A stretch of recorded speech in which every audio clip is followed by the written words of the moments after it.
And how much is it that I suck? And I ask that all the time. At my level, I'm working on my 7th novel right now. I have celebrity book club backing. My last query was 100% request rate. There is no doubt I am really at the top of my game and only getting better at this point in my life. But I still ask myself, how do I suck and how can I fix that suck? So what is it that makes you think you have 100% request rate, which I don't think, like, that's not common, obviously. So what is it about your success or lack of success that has you thinking that, and what are you doing to correct that I it? suck anyway. Yeah. A huge part of traditional publishing and even self-publishing, but in a different way, is selling. Boy, can I sell, baby. I realized this when I became a college admissions coach. So I dropped out of grad school twice. And both times I had scholarships. Yes, I did. I finished Harvard, just so you all know. I do have the degree that counts, but I went to school for counseling psychology. I had a diversity scholarship. It was this really horrible white hippie school. It was just this racist nightmare. And so I left, dropped out of that one. And then I got into journalism school on a full ride in New York City. But this was 15 years ago. Now I think I would have had accommodations. But back then, if you were in the film and TV in the broadcast category, they made you carry your own equipment. I am 5'2". I am not a big person. This is back in the early 2010s. You have a 6-foot stand for the camera, and you have to have all the tapes. I couldn't carry 50-pound equipment. And you know how all the other girls were doing it? Everybody's boyfriend and husband was carrying it around for them. I literally couldn't carry my own equipment. And I just had to leave. When I look back, I'm like, that was really a shame that nobody reached out and was like, hey, why are you leaving? Can we help you somehow? Because now it'd be like, this is discrimination. You can't force people who are physically unable. This is also not realistic, because in real life, you've got a burly cameraman carrying the camera for you. You've got right, exactly. No one is carrying around their own equipment. Yeah, all of these were there were difficulties that I kind of had to face that were just common when you're just, small Asian girl in America. And so, but I discovered after getting into all these grad schools and dropping out that I was damn good at getting into school. So I made a career out of it. And so I founded Wise Child Admissions Coaching, wisechildcoaching.com for all you moms out there. I started helping kids get into colleges that they had no business getting into. And I did really well by them. Tons of early admissions to Ivy League schools. I got a kid $100,000 scholarship. You have to take all of your failures and you kind of have to just bounce off them and be like, how can I make this a win? To go back to circle back to that, the overall question is that I've gone to the point where I've queried so many times. I know what makes a good query, what makes a great pitch. I love live pitches because I can utilize my personality and there's nothing like when you see somebody face to face, there's that connection there, even if it's through Zoom. So you can sell yourself and get into a school, but can you get out of the school? Are you able to do the work, right? You can get a query request, you can get a manuscript request, but that usually doesn't translate into a yes. Most of the times you get no's. Even as a Reese's Book Club fellow, I got no's. That doesn't always translate. Same thing, you get a great agent, you get it submitted to a big 5 publisher. The agent has a relationship, so right away they'll read it. Most of the time you get a no. There's the selling aspect that I think people over focus on, where it's like, oh, can you write a great query? Can you write a great pitch? And I think they focus on that because that's easy to, say it with me, sell. But once you get that foot in the door, it doesn't mean they'll allow you to stay in the room.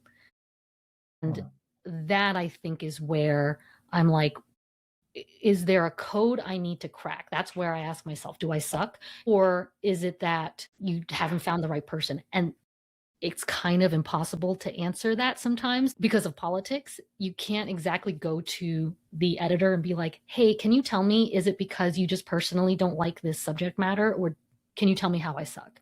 They don't have time to tell you how you suck. You kind of have to figure it out. I can only control the suckage part on my own. And I have said the word suck so many times on this video. We're going to have to like a compilation of me saying it. And so I can only work on that side and just see how can I overcome any blind spots that I may not have due to hubris. Maybe I think I'm so great and I've fallen into a bad habit. So how can I fix that? And so, do I have to get more beta readers? Do I have to hire an editor? I have to just focus hard on that. But there is always that part that's like, should I pay more attention to market forces? What do people like? Should I be writing more to market? I don't even know what that means. Do you, Kevin? Do you know what write to market means? I mean, I think that's just following whatever is hot. But by the time you do that, unless you can turn it out in like a couple months or less, like it's already changed, right? So there's no predicting what the future is going to be. I don't think, unless it's like one of those timeless classics where okay, this is always going to have interest. I don't know that that's actually a thing. Yeah. Other than I think romance, just like as a general category, is always going to have its audience, right? Right. Something like sci-fi, they're all broad though. Everything that people are looking for are the very specifics of the thing that make it like part of whatever is trending at this moment on TikTok and people are talking about, right? So it's not, you can't predict it because it moves too quickly. I know. And sometimes you do find that one right editor. Like there was an editor, she and I share one of our favorite movies, and I wrote a book that was a lot like that movie that had this like recursive time travel kind of thing happening. She loved that book, but she couldn't get the rest of the team on board, like marketing. Once you bring in the whole rest of the team in trad publishing, then we've got 10 cooks in the kitchen. You got to get them all to agree. Yeah, I think that's what like people often overlook is the luck element of anything in success.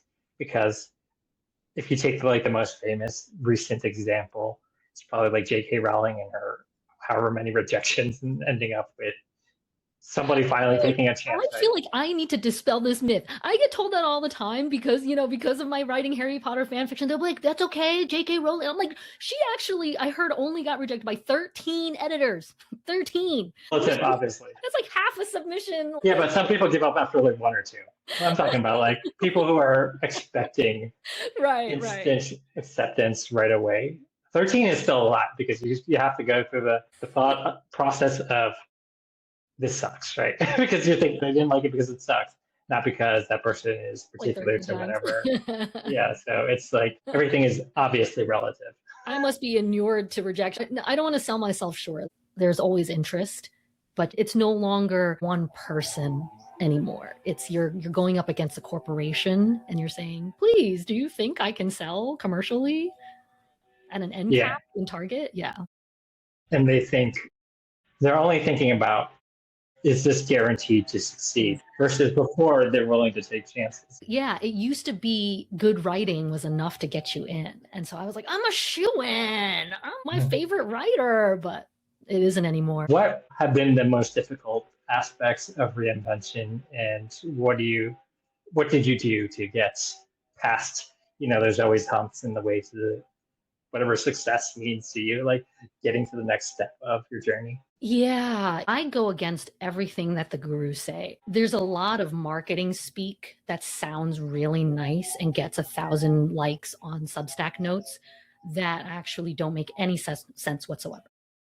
This whole like redefine success, I'm like, I'm happy for you if that works for you, but we still live in an actual world where we need to feed ourselves and you need money to buy food. So let's be honest here. If you're not making any money, you will be out on the street hungry. I don't know if it's because I'm, children of immigrants and war refugees. To us, it's like, I'm just trying to eat here. I'm just trying to be fed. And then once I'm fed, I'm trying to be clothed and housed in a safe place. Once you go up that Maslow ladder and get up there, it's like, I feel like only the top people who are making 6 figures off of their Substack paid subscribers are going, you gotta follow your bliss, redefine success, stay in your own lane. And I just want to be like, shut up. You are so privileged.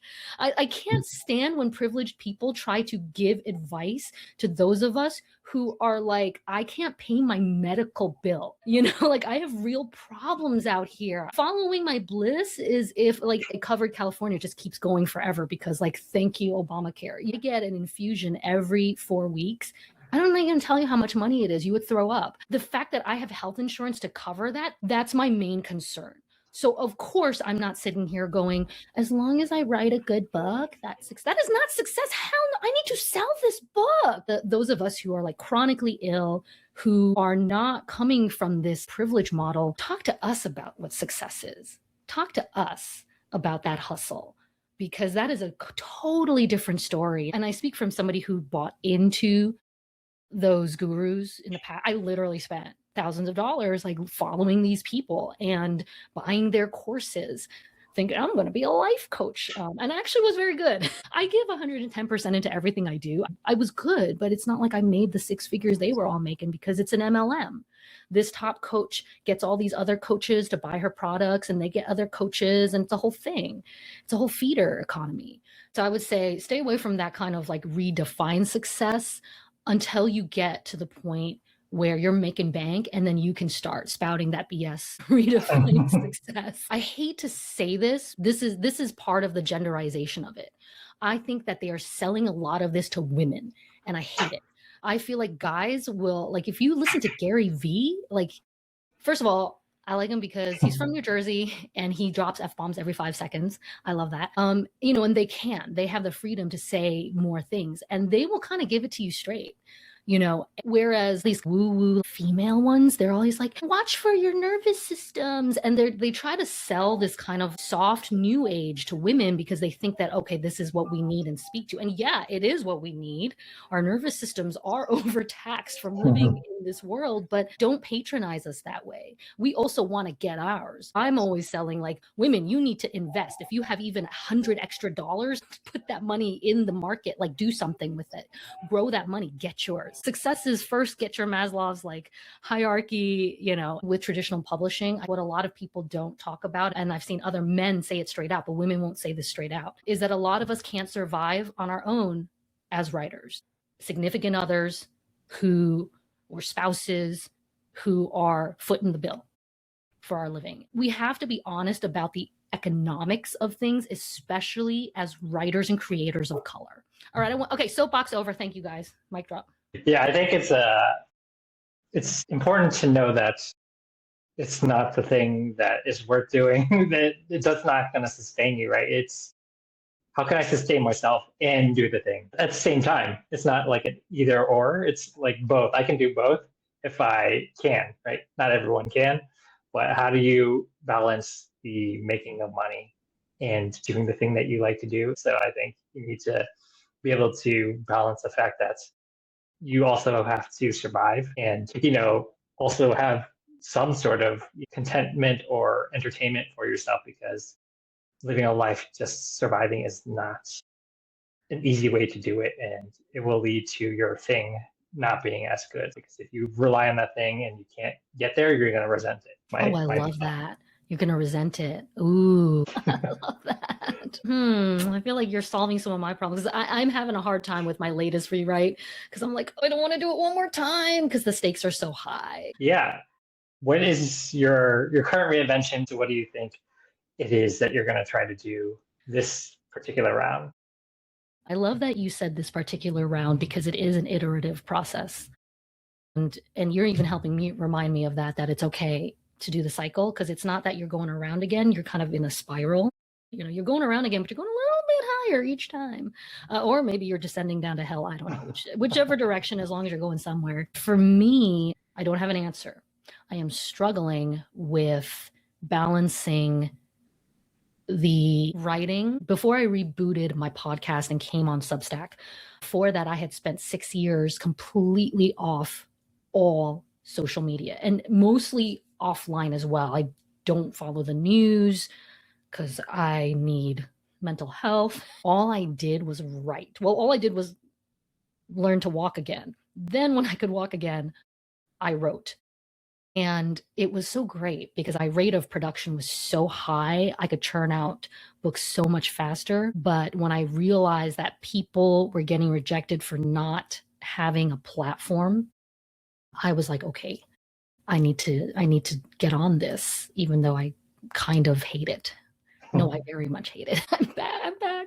But it's not all bad because I met you, Kevin, and all of you guys. So now I'm struggling with, I would love to go back to being in the writing cave, the revision cave, where I would even like ignore my best friends for a week, which for an extrovert is a very long time. It's like 5 years of being a monk. And I would just like write all day long and never emerge. And I don't feel like I can do that. And I don't know if it's because my brain has rebought into the whole social media thing of you need to respond to all of these comments and you need to go like other people's notes and all that stuff. I do feel that pressure to keep producing the podcast. I hear that you only get about 15 days to 3 weeks. If you don't produce another episode, you drop out of not just the Apple algorithm, but you drop out of automatically being downloaded into people's podcast players. And I'm like, okay, great.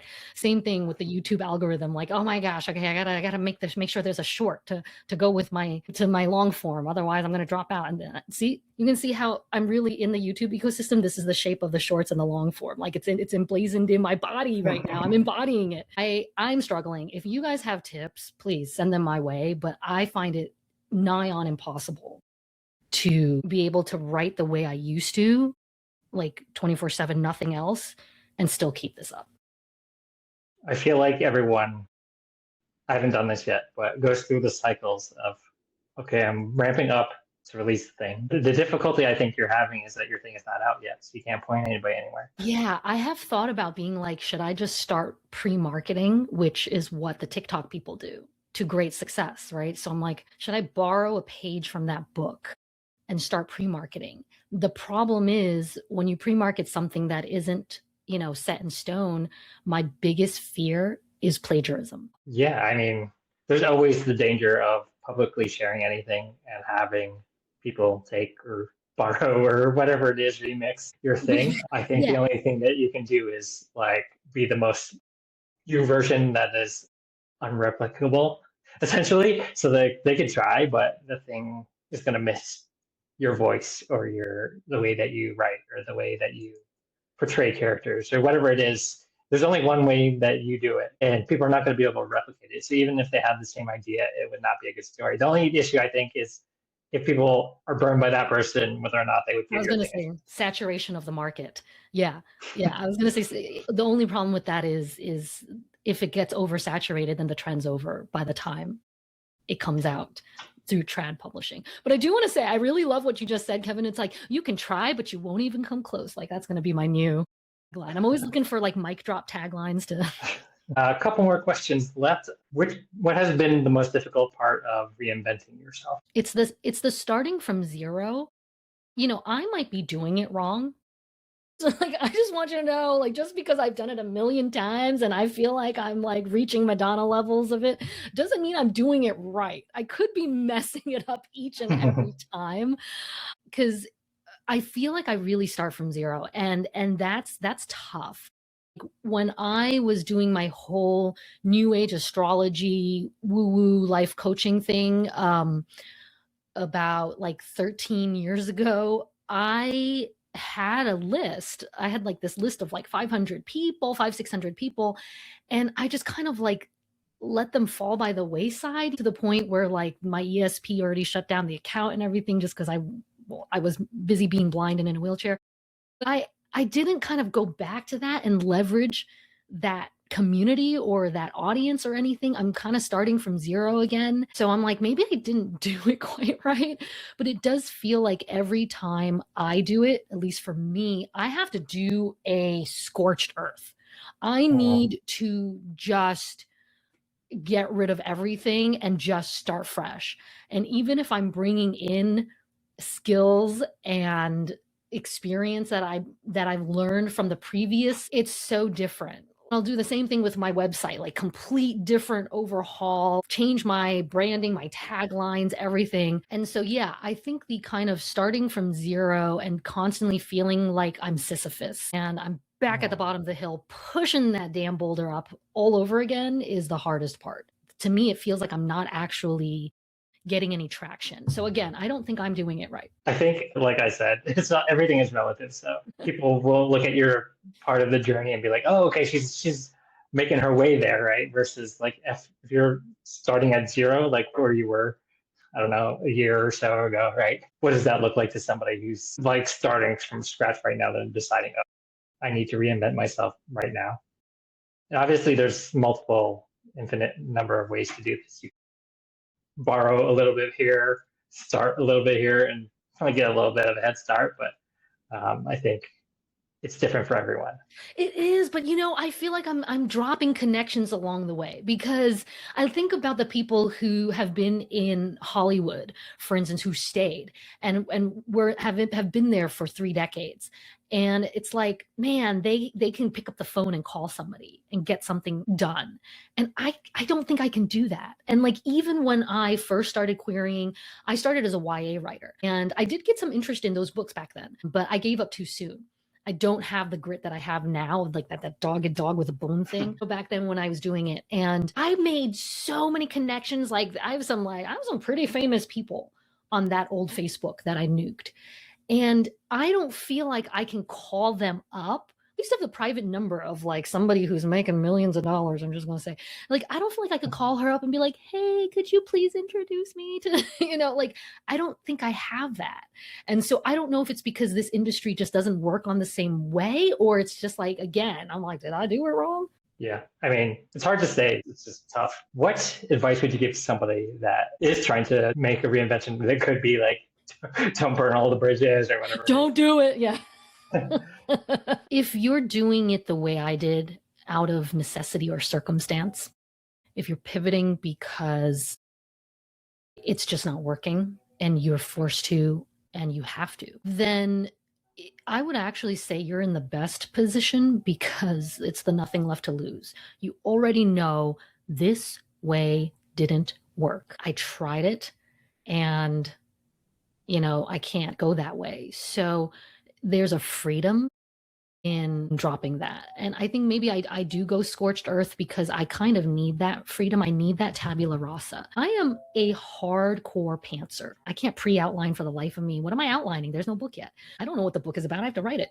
And so for me, I think I like that whole like wipe it clean and start over. I think pantsing is really deranged to a lot of people for good reason because we have to start over so many times and we rewrite that book so often, it would make you scream. I think you have to hone that ability to see that blankness as a freedom rather than a fright. A lot of people will see the blank slate, especially on the artistic side, and be like, ah, shit, what am I supposed to do, right? Mm-hmm. I think every blank slate is like an opportunity to create the thing that you really want to create versus the thing that you've been holding on to or the thing that people tell you to do, right? So obviously there's two sides to every coin. So what is it that you can do when you're starting over to actually do it the way you actually want to do it? Yeah, I think if I were going to just leave you guys with anything, it would be a radical acceptance of all sides of you, including and especially the so-called negative or dark